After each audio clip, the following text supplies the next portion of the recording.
Hello. Good afternoon, good morning, good evening, everyone. Welcome. Today's the 8th of February, 2026. I am back. My name is Lady Winnie. I am born in Uganda, but I live in the United States. I am back for a brief discussion and a few things I'd like to share with you.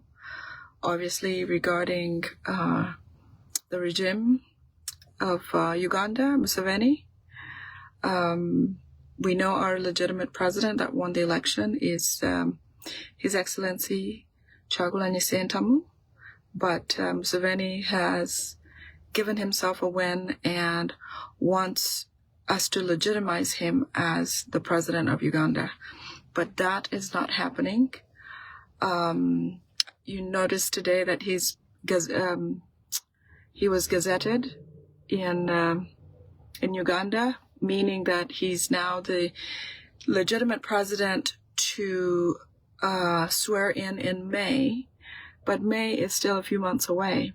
Therefore, our efforts will come to fruition, and he can do anything he wants to try to make himself feel like the president of Uganda, but like the rest of the world, he is not recognized as the president of Uganda. In the meantime, he is making effort he's very fearful that the Western world more than likely is going to do something to him or with him. So he's making arrangements, he's doing things left and right, he has plans and erasing them and makes new ones, then erases them again. But we affirm that we will have our win in Uganda. 2021, His Excellency Bobiwine won the election, but he took it. This time, he's not doing that. Okay? So I have some security alerts. I have some things to share with you. I have some stories to share with you. I recently learned something that happened you remember the period last year when members of parliament were supposed to have meetings or have parliamentary seatings in different districts of Kampala. I'm going to talk about that. There's a big story behind it. The other thing that I wanted to talk about is Museveni's visit to Tanzania, which he did recently. So we will go through each and every one of those and, just learn a bit more about this man who has, taken over Uganda. Hi, John. This man who has hoodwinked Ugandans for a very, very long time, okay? The Western world just believed everything he did. They gave him so much power. They gave him so much protection, security, belief. But this one, and you're going to learn that Museveni is possibly not his father, the Ugandan man's son, the Rwandese man's son. He's likely Julius Nyerere's son. But we'll get there. So let's just walk back a little bit to the introduction here. There's still several abductions going on in Masaka, in Busoga, Eastern region, Western region, Northern region. A lot of people who are suspected to be Bobiwine's or His Excellency Kyagulanyi Ssentamu's people are being abducted day and night. Several foot soldiers. If you do remember the people who made the parade for His Excellency at the NUP offices in Kampala, at Kamocha, they are being hunted down for what they did, and they're believing that those people are regrouping, or they're like they said, they want to make NUP look like a rebel organization or a terrorist organization. So anything that he can put together to seem or paint NUP as a terrorist organization, Kidega, I'm here, as a NUP organization, he's really, really trying to do. But listen to all of this today. There is so much that this man is doing. Museveni is evil. Museveni does a lot of witchcraft. Museveni has some very, very spiritual beliefs.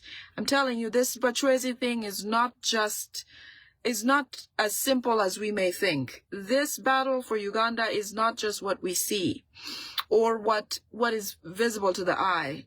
These guys have gone so far to do so much witchcraft that is unbelievable. In fact, one of the reasons they're occupying His Excellency Kyagulanyi Ssentamu's home in Magere is so that they do a lot of witchcraft practices, including some of it being done in Tanzania. But let's go step by step, okay?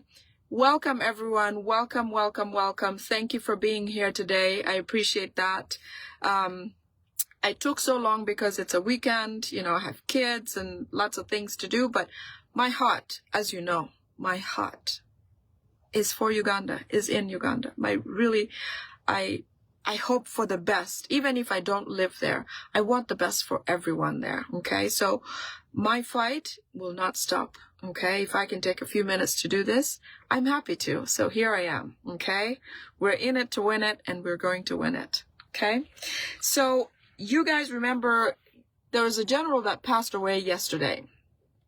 And if you remember the security alert that I brought about the killings at Parliament, there were several people, including SFCs and several military people that were in that military briefing.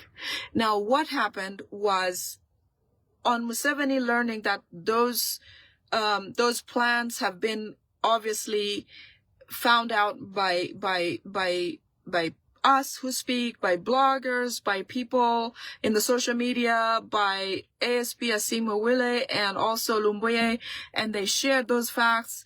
Museveni got really upset and got everybody who was involved. Remember, the plans were already made. Everybody was given what they need to do and how they would regroup and how they'd restructure and get away from the scene after all the killings are done.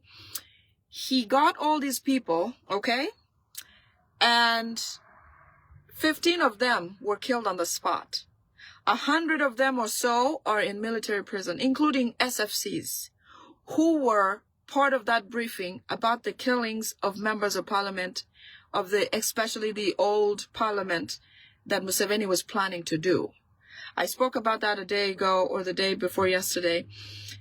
His intentions are to do something horrible, something big, to divert attention from His Excellency Kyagulanyi Ssentamu's win, because the whole world is talking about him. In Uganda, we're people are asking, our win, our win. It has not normalized or stabilized like he normally did, like last year when like 2021 when he did, and everything normalized after a few weeks. This time, it's not going to change. And so he's so nervous because the Western world also is looking at him, pointing fingers at him, questioning him. Nobody except Russia, I believe Kenya, obviously Tanzania, Kagame, have legitimized him and have talked to him as a president of Uganda. The rest of the world is quiet. Nobody has recognized Museveni, and he's dying to get that legitimacy. But let's get this, some of this stuff that I've prepared for you to listen. So the SFCs that are imprisoned are in a place called Kasenyi. I believe that might be either in Kampala or in Tebe. The SFCs who were part of the briefing about the killing in Parliament are arrested and are detained in a place called Kasenyi.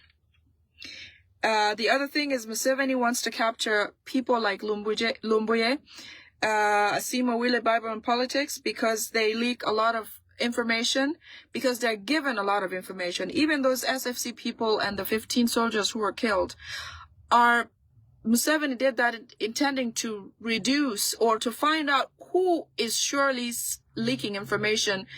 All of their meetings, Museveni has no intelligence anymore, has no secrets anymore, because as much as, thank you, Isaac, as much as he puts out his plans, it's as fast as it gets out, and it's known to the whole country. People like, I'm a small part of it, but other people are saying a lot more, sharing a lot more, and just bearing Museveni like never before. Those are one of the things that's causing his government to fail. Absolutely having no intelligence for himself, There's no government that can operate that way. Therefore, the Western world or the rest of the world is knowing Museveni just like he is. No embellishments, no lies, no being fake, no doing things that, you know, people think, oh, maybe not, maybe. No, the facts are out, and he's doing exactly what is coming out. And even if he changes some, he's doing a lot of it. So people are catching on that this guy has not been good all along.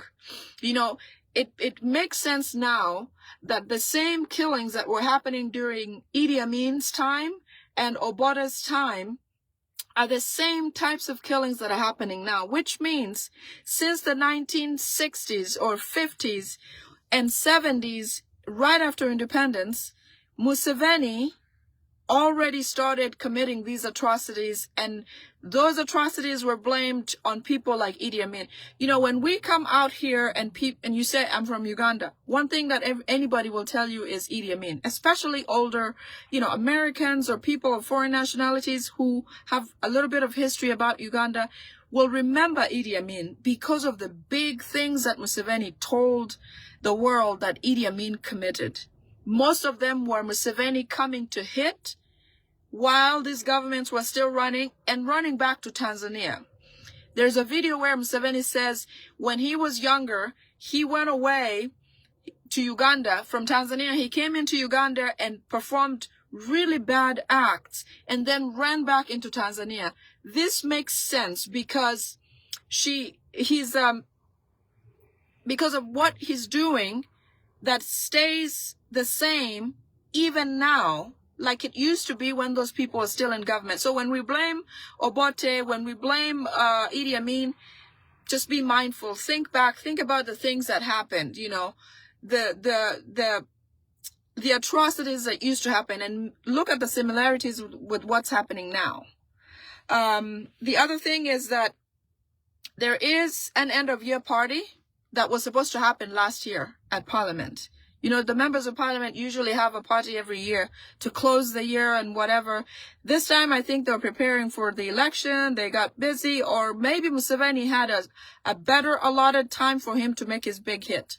So anyways, all members of Parliament are supposed to be going to a party where they're all invited. There's a major caution to the opposition individuals. People like leader of opposition, Joel Senyoni, and other lead opposition, any member of opposition, you are supposed to be even more careful than possible. In fact, it's advisable that opposition people don't even show up to that party, because Museveni is no longer going to execute that other killing that he had talked about during a parliamentary session. He wants to do it this way. Let me tell you a story. Remember when they were supposed to have parliamentary seatings in different districts? I think they were supposed to have something in Gulu. I don't remember if it happened. It must have happened. But get this. One of the workers who was part of the team at one of the hotels, who was part of the planning, who was included in the planning for those parliamentary seatings in different districts, where Masaka was supposed to be one of them, and Mpuga was super excited because he knew what the plot was against his other opposition MPs. There was a lady and her husband who worked at a prominent hotel in Kampala who were part of this planning meeting. And in this planning meeting, apparently the towels and linens that were supposed to be used by opposition people were supposed to be made special, prepared special, with certain powder or perfume that was supposed to be sprayed on those linen before these members of parliament were to get to those rooms, their rooms where they would sleep. Okay, so just like this party, you have chairs or seating arrangements that are allotted to each member of parliament. So they will identify whose chair, which one it is, or which room somebody goes to sleep. But anyway, back to that story about that lady and her husband. They heard the plans that were supposed to be.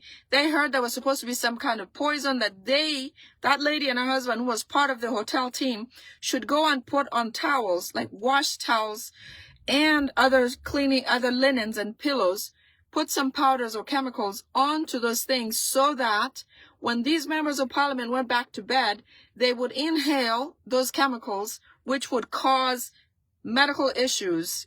Eventually, they'd end up, not dying right there and then, but probably go home with medical conditions that they would never recover from. So when that meeting ended, the lady, the wife of one of the two people part of the meeting, felt really bad. Okay, so she called her mother, who lives in Sweden, and said, "Mom, something has happened, and I feel really, really terrible. I'd like to tell you, there's a plan by the government to get rid of, or to have us poison leaders of the opposition." And so the mom, after hearing that, before the mom, these guys that were in the meeting, the SFCs, the soldiers, or the Museveni people, had left the premises. But then they thought for a second and came back. When they came back, they took everybody's telephone. They took all of them. And this girl had just recorded a message to her mother in Sweden and said, "Mommy, they've asked us to do something that's really, really bad, and I feel terrible." And she mentioned every detail that, like, they told them to go and do with the sheets and linens of the opposition MPs. When they captured, she tried to erase that detail quickly, but she couldn't. And so that message went out, and these SFC guys came back and captured her phone and said, "Everybody bring your phone." So they took her phone and looked in it and listened to the message.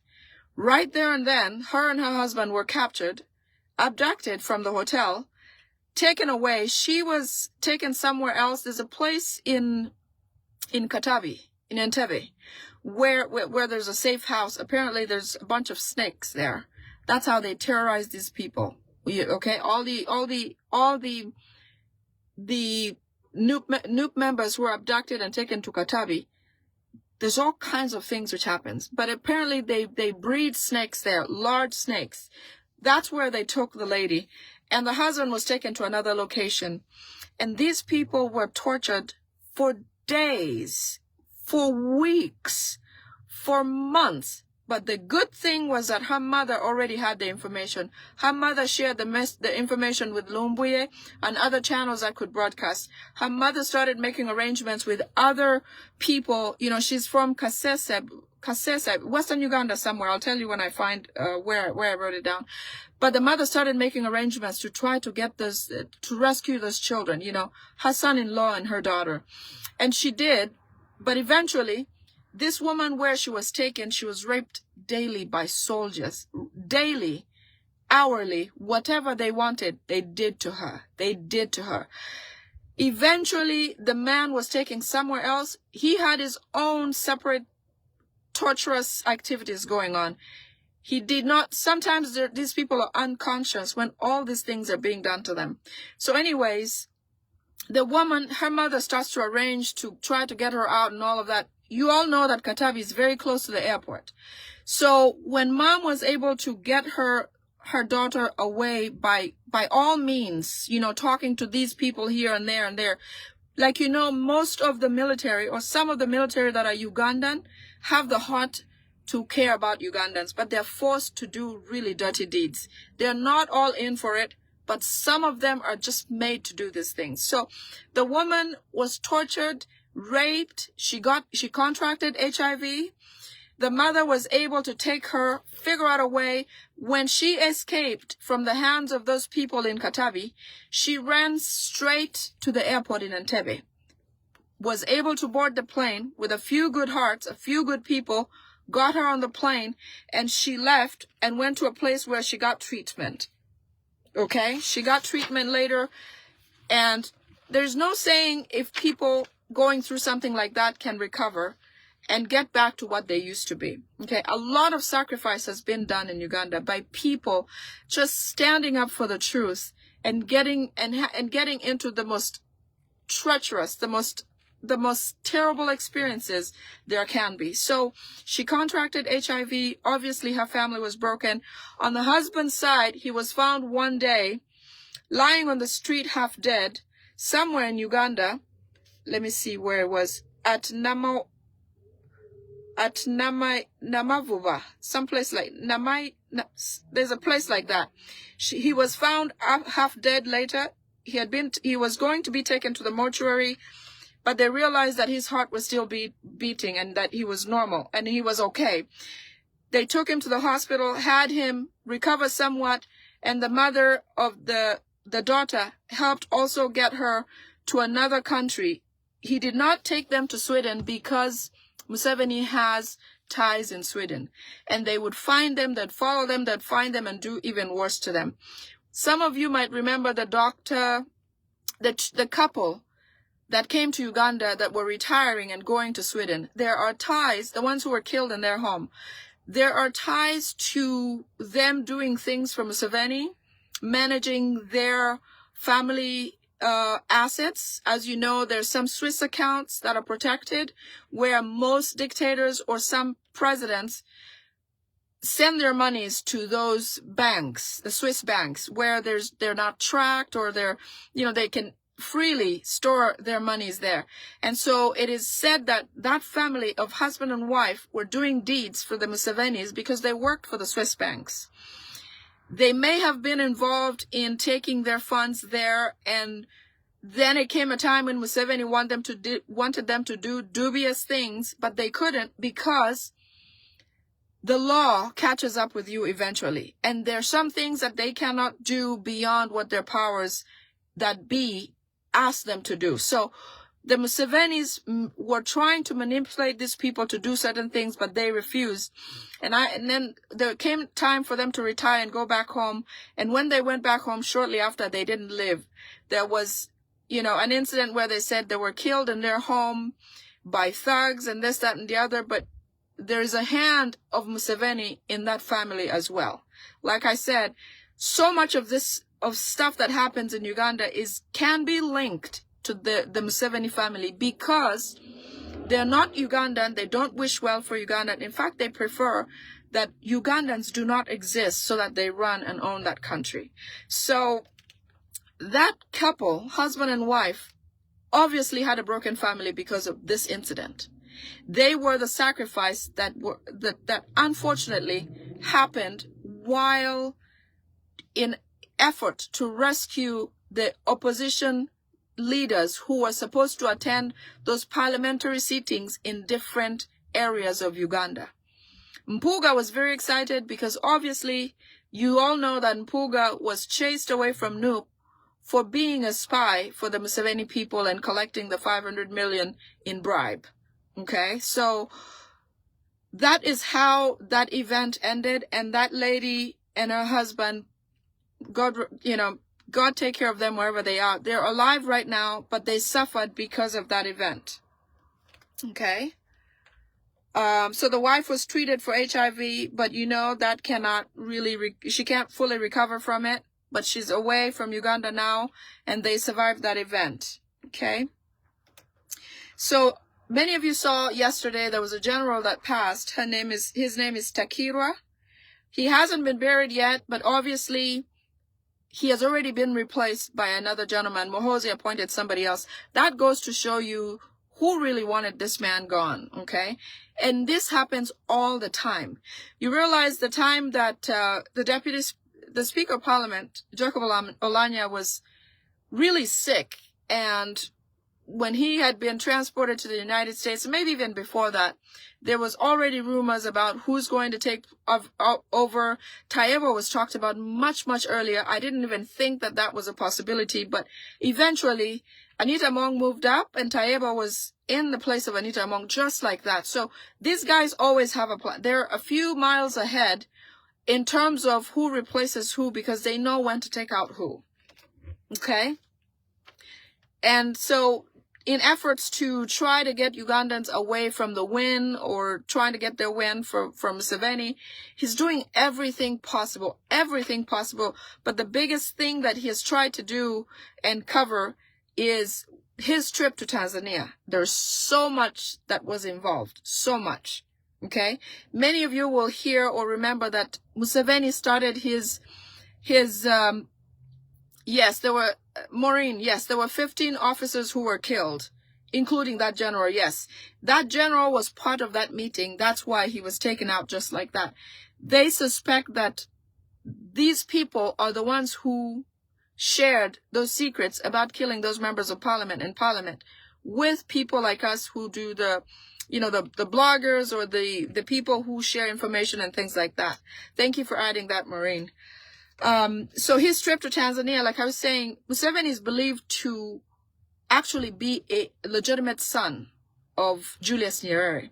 It's not surprising because many of us have heard that Museveni started, he speaks about it very proudly. He started from Tanzania and he came into Uganda, hit and run. He came and did things and ran back, but you'll know that Nyerere was very keen to the success of Yoweri Museveni in everything he did. In fact, he's the one that sent him to, I believe, one of the countries south of Tanzania to go and train militarily so that he can come back and attack like Idi Amin and attack Obote while they were still in government, and gave him strategies to come and destabilize these two governments so that he could come and, somehow sip into the government.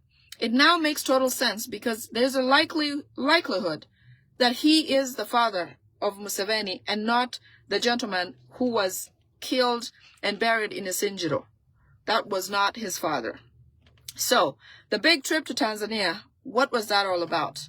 Okay? Museveni went to Tanzania because he has been working with witch doctors. No kidding.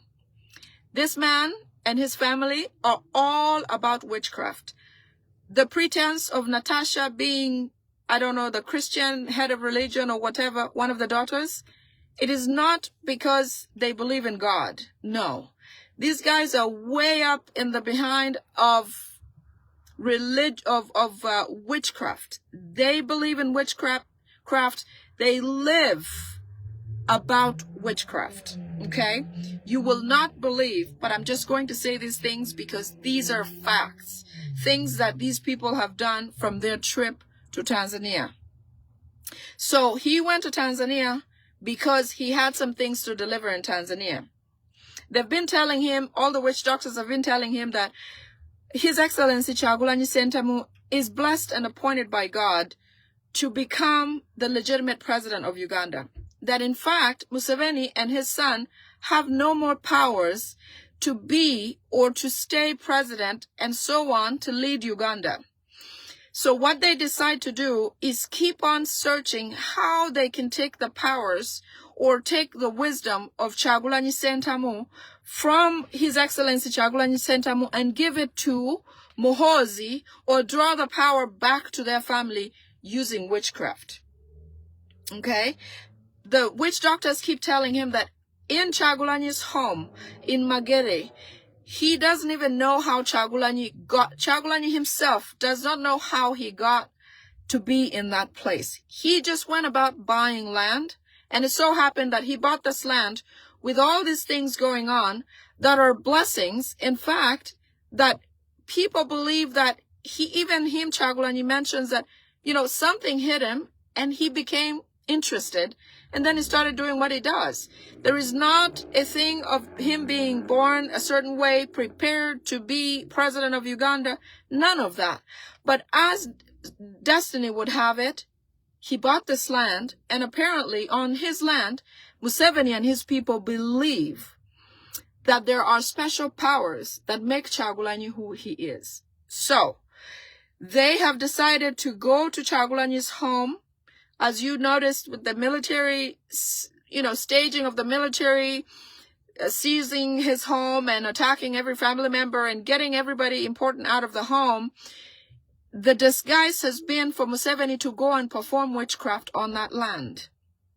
So, in the last few days, maybe yesterday, before he went to Tanzania, they've been doing things in the backyard, in the back of Kyagulanyi's house, inside Kyagulanyi's house.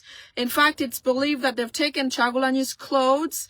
They have taken his personal items. They've taken clothes that are very close, undergarments, so that they can go and perform witchcraft on them.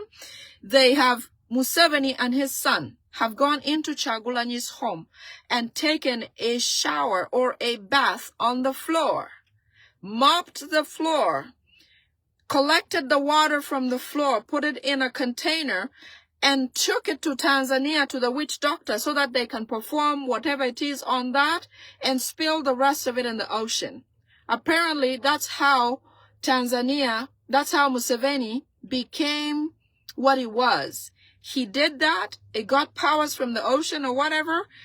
And he wants to now go and reinstate those powers because he has been told time and again that those powers are gone. Yes, Isaac, they will not succeed. They're not. Museveni has lost everything, whatever it was that he had is all gone. It's not going to happen. It's time for them to exit, but they're trying everything possible to see if they can get back the powers that they used to have.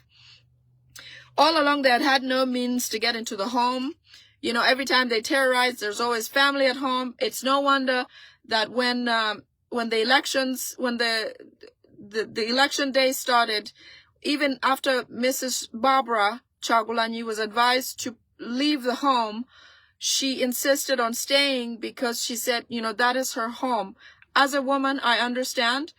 And so I understand that she stayed because it's her home. But the reason why they attacked her is to have her evacuated so that they can perform this witchcraft in that home. Okay?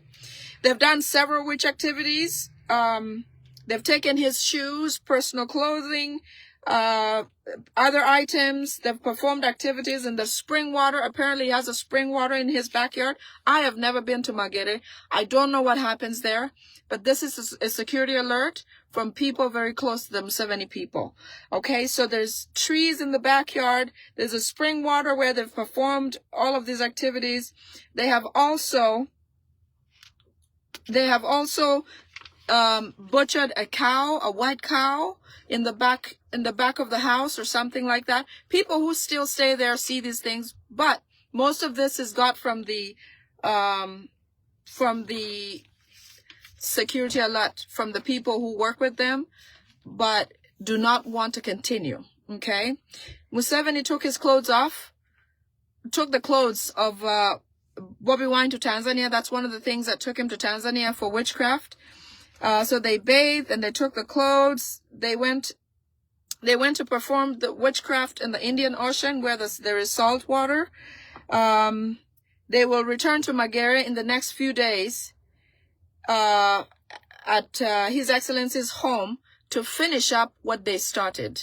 Okay, so they're not done. They went on the trip to Tanzania to deliver those items and perform on the Indian Ocean, but they will be back.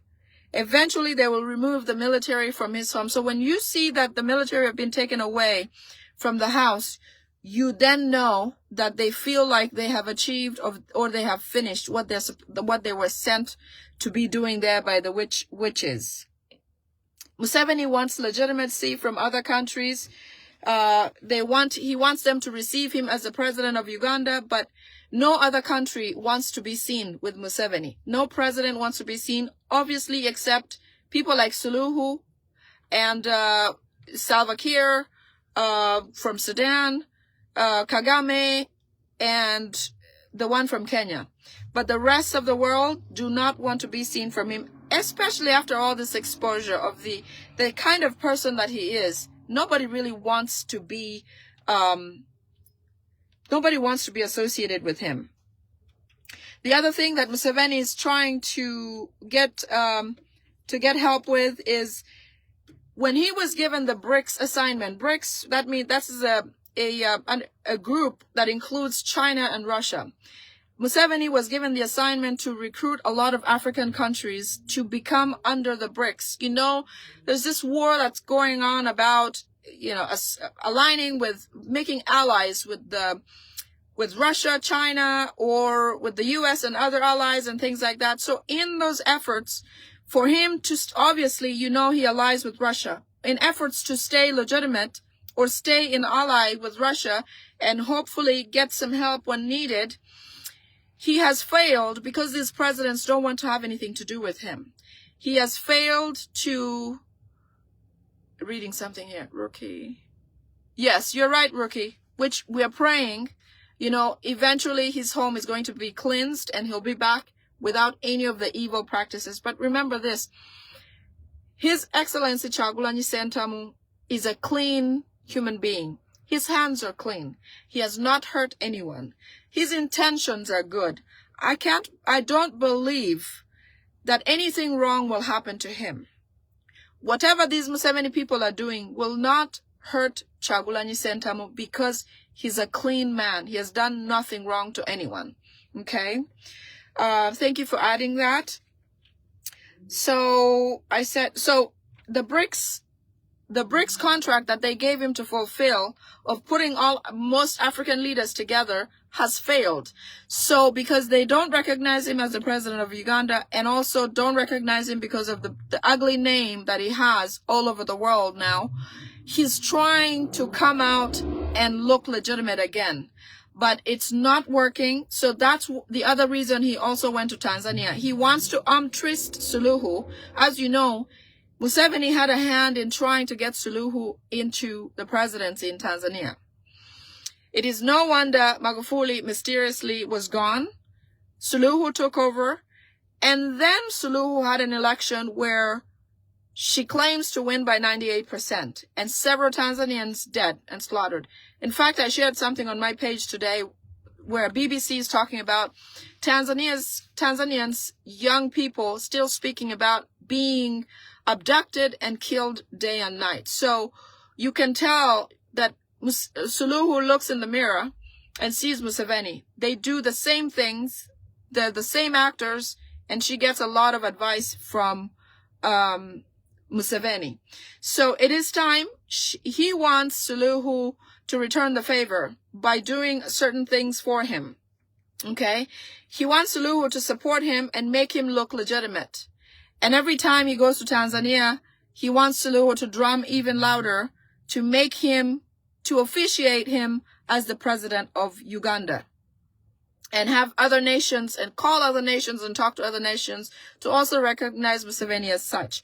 But time's up because Museveni knows his time is up, and any time from now, he will be yanked out of there from the presidency just about any time. And he knows this more than anyone, that it's going to happen.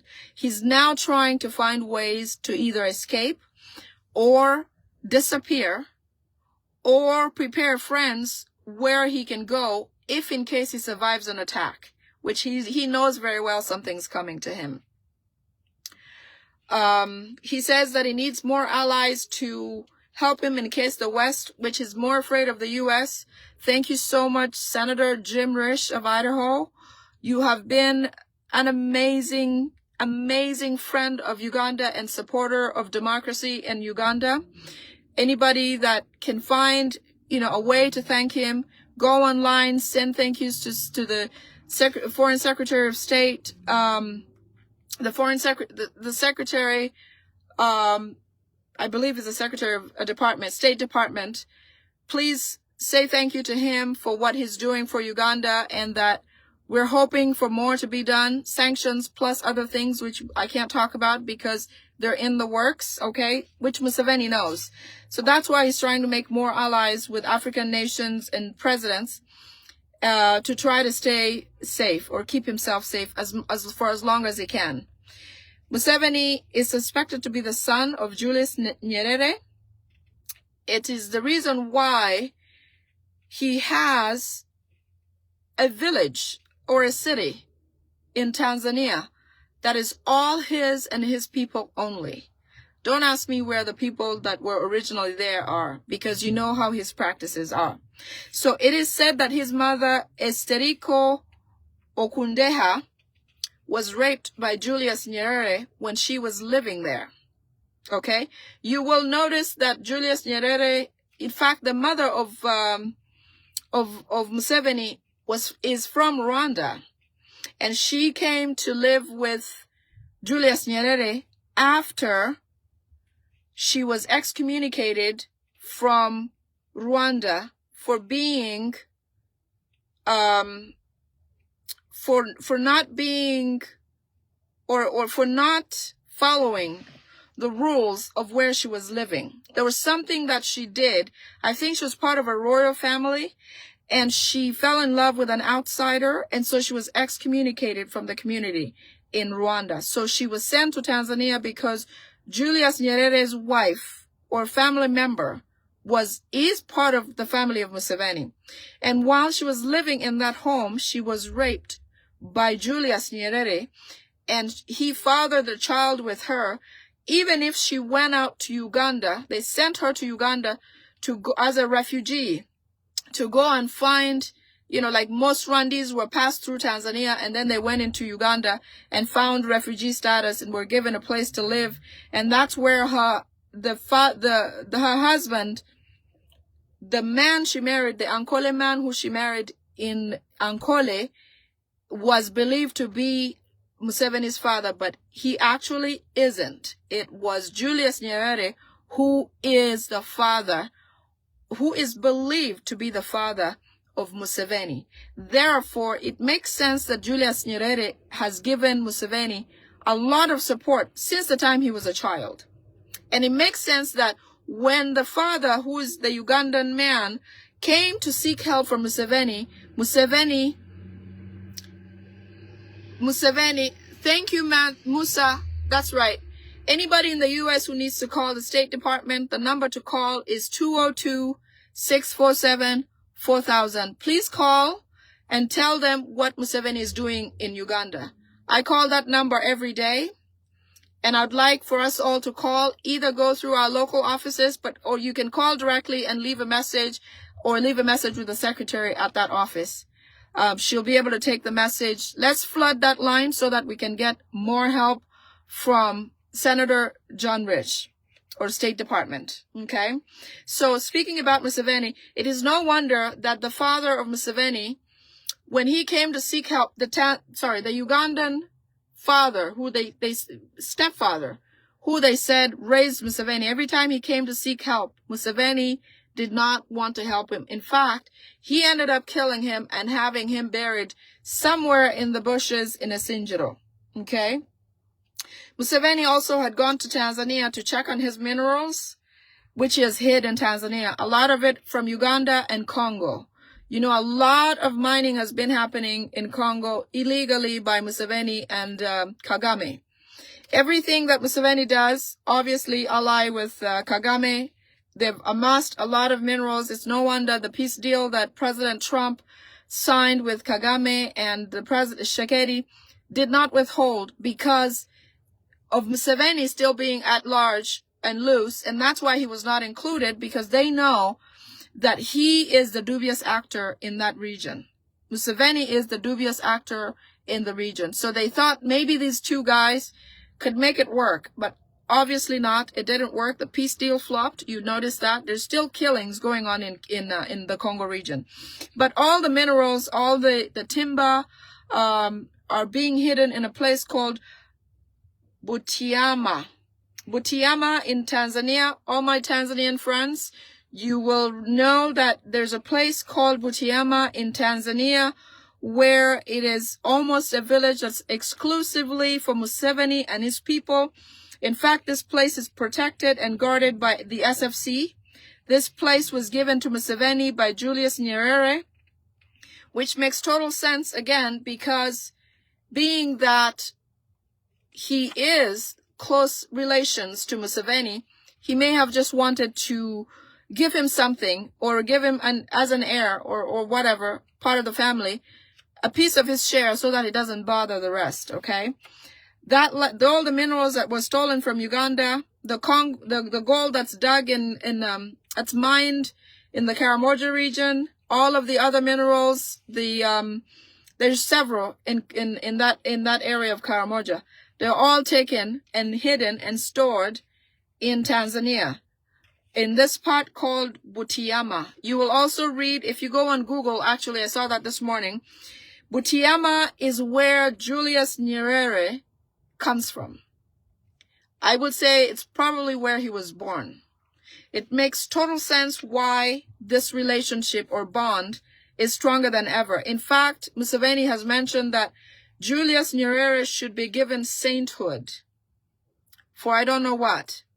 Probably for the tactics that he gave him, that he used successfully in attaining and retaining Uganda for 40 years and counting. Okay. The other thing Museveni wants is to give Suluhu those minerals, okay, the ones that he has stored in Butiama. Museveni wants to give to do some sort of barter trade between him and Suluhu. The fact that Museveni cannot go himself and borrow money, such as from the IMF, International Monetary Fund, or the World Bank, because of his bad name, he's now seeking to, yes, thank you, Musa, that's right, that's the spelling, Butiama. So Museveni is trying to barter trade with Suluhu to go and give her the minerals that he has stored in Butiama so that Suluhu can borrow money from the Western world, the IMF and the World Bank and other countries, borrow money and give Museveni in exchange for the minerals that Museveni has stored in Butiama. But meanwhile, Suluhu has her own hot soup because she's still struggling to recover from the election where she killed a lot of people. Nobody has given her peace in Tanzania, and being that she's civilian, it's a little different and difficult for her to manage the crowds and the people of Tanzania because they are retaliating day and night. They want their win. They want Suluhu out of the presidency. So he has several minerals from Congo, timber from Congo, minerals from Uganda, all stored in that town in Tanzania. Okay. And Butiama, which is that region of Tanzania, is where Museveni has built a lot of schools. One of you said, well, earlier on somebody said that, but we remember the time that there was a school that was built in Tanzania that's named Museveni. Okay? You wonder why Museveni does a lot of things and takes it to Tanzania. A lot of his family live in this place called Butiama. He has built schools, medical facilities, and the place is highly protected by the SFC as his personal village. And in the hopes that later on, he will retire or escape and go live there. The husband of Esteri, who is the mother of Museveni, is called Kaibanda. I remember now. Okay?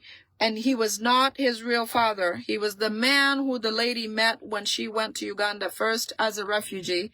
That's the man who took her out of the refugee camp and gave her a home. And they lived together thereafter. And Museveni had, and Kaibanda had other children. But Museveni had already been conceived by Julius Nyerere, by her from Julius Nyerere.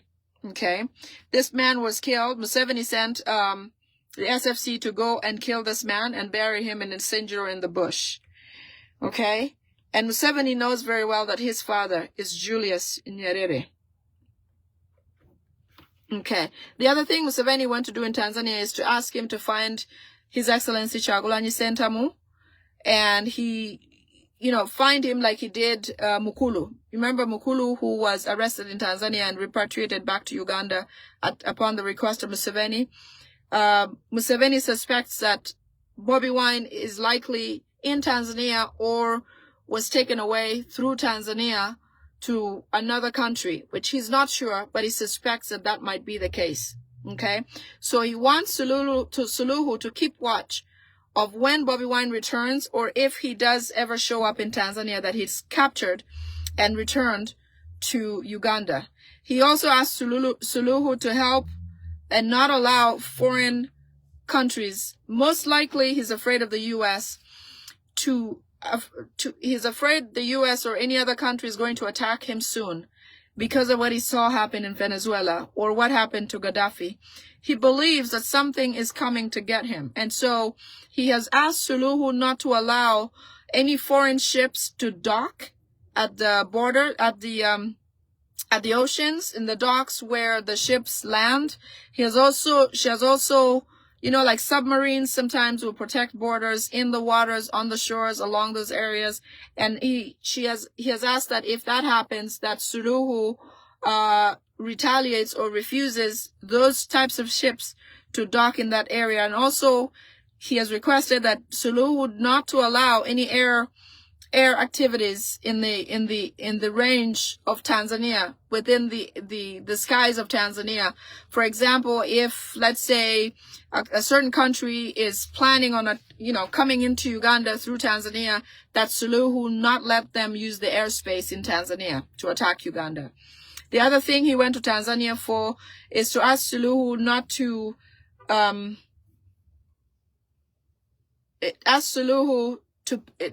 Suluhu that it's time for her to pay back for the help Museveni gave him during the time that she needed him during the elections. As you will remember, it's caught on video a lot of times during that period of time that Ugandan militia were in Tanzania, and so were Rwandi's militia to go and they killed over 2,000 Tanzanians who were protesting Suluhu's win or Suluhu's run and irregularities during the election. So Museveni now wants Suluhu to back him up while this is happening to him. The other thing is that Suluhu says Tanzania is still unstable and she really can't do much to help Museveni at this time. Therefore, she says that she needs to focus on her country because she's also about to lose her status as president in Tanzania. Okay?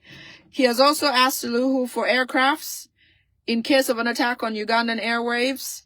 Museveni says Suluhu should help him send him some aircrafts and some military ammunition to go help him defend himself in case of an attack on Uganda. But Suluhu says, being that she's a civilian president, she has to consult with the military or the Security Council so that they can decide on what they want to do to help Museveni. She alone cannot make that decision.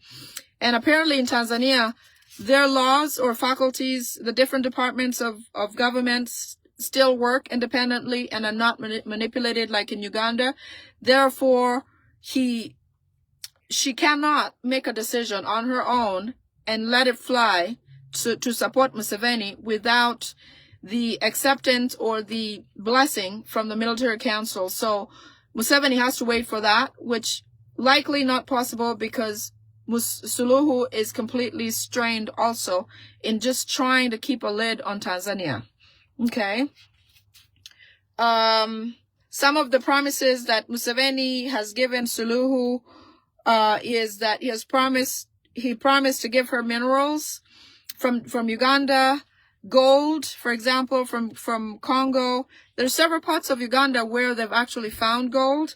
And so he wants to give her whatever he can give her to have her support completely.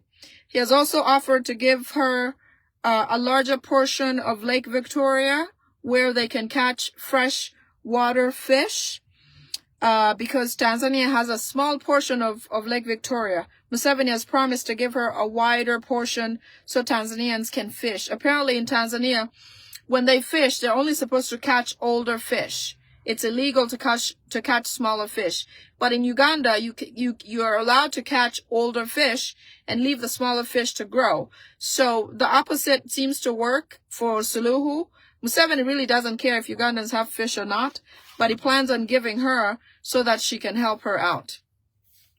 The other thing is Suluhu says that she's in hot soup. Obviously, since the elections, there's more cracks in the government, in her presidency, so she's mostly focused and cannot help Museveni, which upsets Museveni because he expects her to just run at his beck and call. It's not happening, so he's not happy.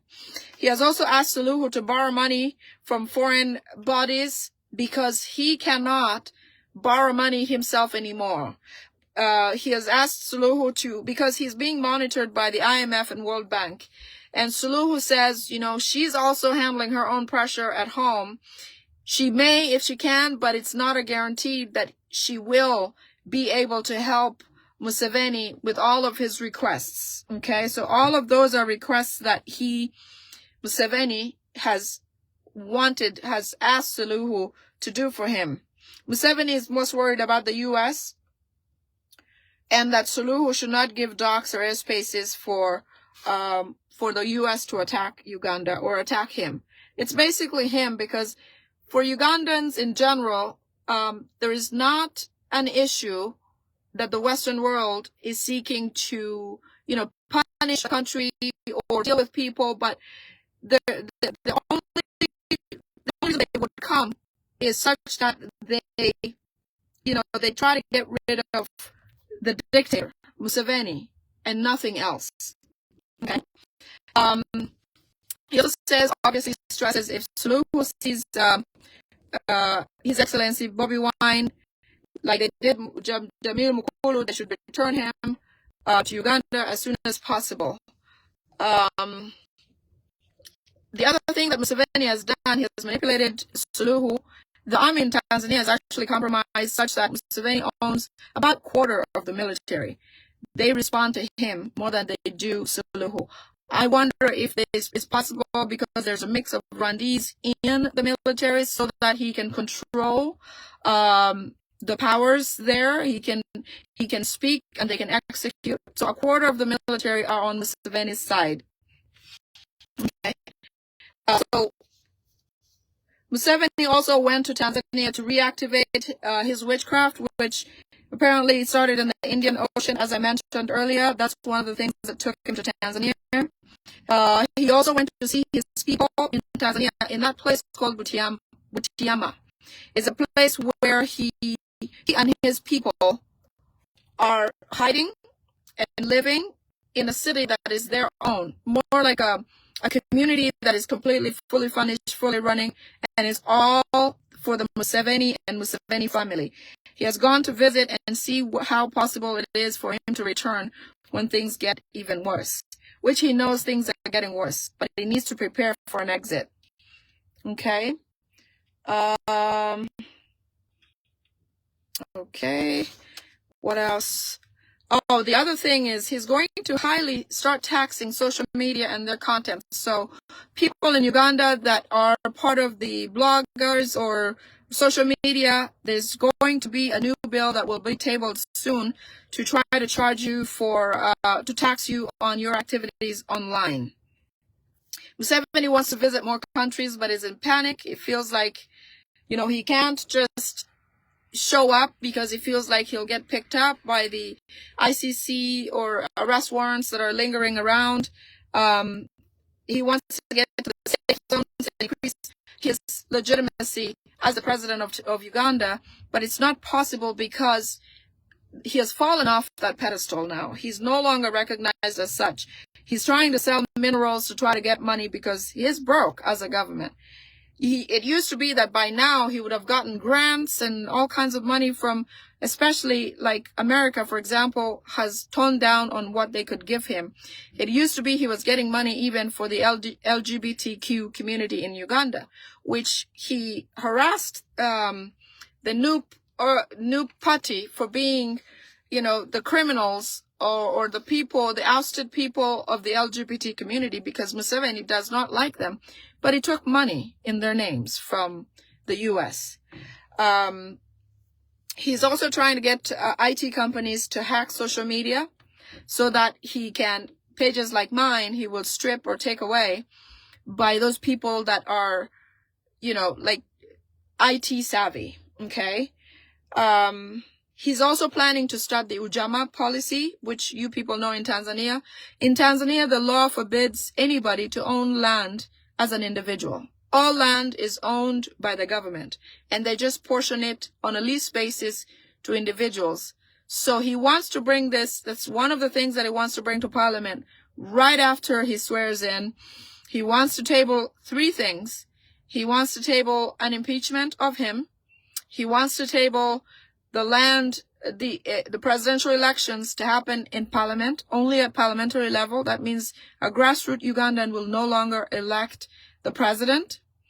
And yet, his parliament will have at least 80%, or between 60 and 80% of his party. That means they will always win on an election for presidency. Remember, this time Museveni has only his people in parliament.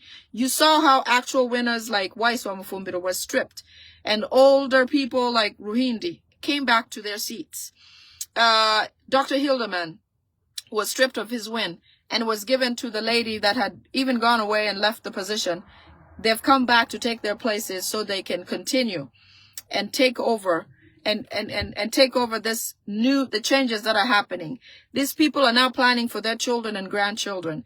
They know their time's up. They know that they're aging, but they want to make sure their next of kin is taken care of. But don't be afraid, because that's only their speculation. It's not really what is happening. It's not what's going to happen. We know their plans, and that's what weakens them the most, because we can act alongside their plans and do what we need to do. Okay? One last point is Balaam is buying off prominent opposition leaders to legitimize Museveni. Museveni is planning on his swearing in May. And what he'd like to see is that a lot of MPs who are in the opposition come in with him and show legitimacy on the event and continuously, and have them help harmonize the country to make it seems like election period is over. It's time for us to get back to work, get back to normal, get life back to normal. But that, in any case, is not possible, because even the youngest person in Uganda knows that Museveni is not the legitimate or elected president of Uganda. Soon, it's coming to an end. They've existed for 40 years. They've done whatever they've done, but it's over. We're doing the best we can wherever we are right now. Several efforts are being made. A lot of people presidents and leaders of the rest of the world are not legitimizing Museveni. They're not going to mention him. Museveni himself cannot visit as a president anywhere in the Western world, because he knows anytime an arrest warrant can be issued, anytime he can get picked up. Therefore, he's using people like Suluhu, who we can manipulate to try to get money to sustain his presidency. But like I said, we're still together, Uganda. We're doing the best we can. Anybody that's in the U.S., please call State Department. The number is there. Let's call every day. Let's do whatever we can. Continue filing with the